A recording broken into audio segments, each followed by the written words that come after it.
oil leak is starting to impact the Gulf Coast in the area where the Gulf of Mexico meets the Mississippi River. CNN's David Mattingly and his team have been out on a helicopter and a boat with the Louisiana governor, Bobby Jindal. They've made a very, very disturbing find.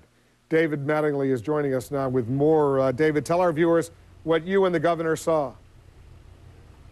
Wolf, what we saw today was by far the worst damage from the oil that we have seen so far. We went back into these wetland areas, these marshes that are at the mouth of the Mississippi River, and it's in that location that we saw this oil as thick as chocolate syrup on top of the water back into these marshes. This is the first time we've seen this heavy crude making contact with land, and it couldn't have been in a worse place because these sensitive marshlands, these wetlands, were very environmentally sensitive, very important to future fish populations, and that's where they discovered this oil. Very disturbing to the governor here, Bobby Jindal, who says he's concerned that this is only the beginning.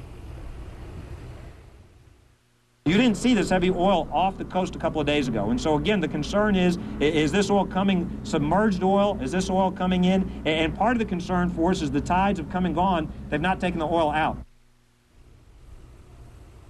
And that's what we're looking at right now, Wolf, a bottle full of that stuff that I saw out there in the marshes. It is as thick as chocolate syrup. Absolutely nasty and deadly to everything it's touching out there. Those grasses that you saw growing in the water that this stuff comes in contact with in about a week to 10 days, that's all going to be turning brown and dying.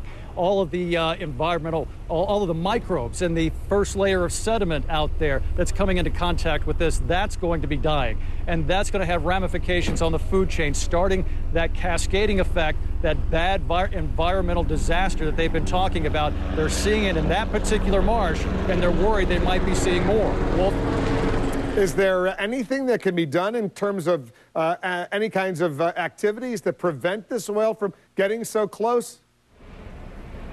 Well, that's what's so mysterious about this. This managed to get past the booms. It got past the crews that are out there dredging. It got past, or skimming. It got past the people who are spraying it with the dispersant. It got past all of that and somehow got into this environmentally sensitive area. Governor Jindal has been pushing the Corps of Engineers very hard to approve a permit for the state where they can start dredging and start building up these barrier islands off the coast of Louisiana that have eroded away over time. He believes that if they build up those barrier islands, that's going to stop the oil and keep it from getting into these environmentally sensitive areas. Plus, it'll be a lot easier to clean it up on a barrier island using shovels out on the sand instead of having to go back in the marsh where it's in the water. David Mattingly reporting for us. Good luck to everyone over there. We'll watch this story closely. The oil, by the way, may reach far beyond this so-called spill zone. If it gets into the loop current areas, most at risk include the northwest coast of Cuba and the coast of southeast Florida from the Keys all the way to West Palm Beach. The State Department says the U.S. is now talking to Cuba about the oil spill. Working level discussions are focusing in on the cause of the spill, where the oil is heading, and how to stop it.